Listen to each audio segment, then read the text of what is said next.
with retired Major Wilson Ugah, who is a U.S. Army strategist, a national security professional, and policy practitioner with more than 2 decades of military, operational, and strategic planning experience across the U.S. Marine Corps, U.S. Army, Departments of Defense, and diplomatic environments. Major, thank you very much for joining me on the program. Thank you very much for coming. So how significant is this?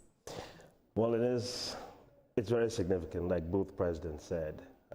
This is a huge step towards advancing both our national security requirements, right? But I say before we really get into all of that, we probably want to place honor where it's due. So those brave men and women in Nigerian Armed Forces who are on the front lines. So the ones who have fallen, who are wounded, commensurate with their families. Right? So these are the true heroes in this story, right? But yes, this is significant, and we are likely to see some degradation in ISIS global and air swap operations here because of the significance of this fellow that's just been killed. You just talked about the degradation, because I wanted to ask, does eliminating a top commander of this nature, of this kind, usually weaken these groups permanently? And how quickly do they regroup? Excellent question. So there's something in the business, something referred to as decapitation fallacy. There's some schools of thought that say, you take out, a key individual and the structure collapses. It's not necessarily true, right? So these systems are networks, so they do regenerate, right? So targeting leadership has got to be connected to larger strategies of disrupting finances, disrupting recruitment pipelines, ideology, those kinds of things, right? So it's not necessary that we're going to see a collapse. Well, we're not likely to see a collapse, but we will see a degradation because apparently this guy was a financing guy. He provided political direction and strategy. So we see, there's a gap there now.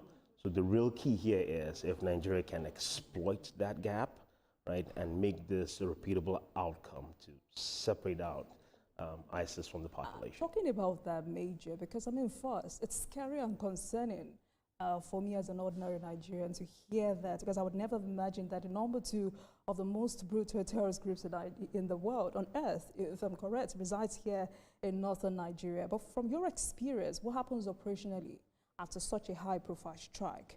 And I'm asking because, one criticism governments face is sustaining victories after such a momentum. So what should happen after this successful strike? Yeah. So I think you're one of the few people that I've heard who has made that connection.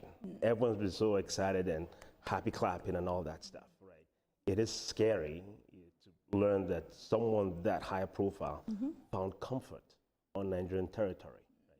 That just tells us that there's a lot more work to be done. Right? So, but strategically speaking, when you have a strike like this, right, we want to, like I said earlier on, the key is to turn episodic successes into sustained national capability. How do we sustain it as a nation? Yes. So now this is where the value of disciplined cooperation with the United States comes into it, right? So as opposed to just buying equipment, drones, sensors, helicopters, those kinds of things, right? We need to create a system where political intent drives our institutions to align and arrange operational events that do end up in these successful tactical events with a feedback loop, right? And that's how these things do work.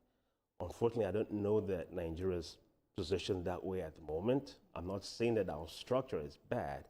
I'm just saying that our current structure is built for an earlier time, right? Not the kind of threats that we face today or likely to face in the future. But really, how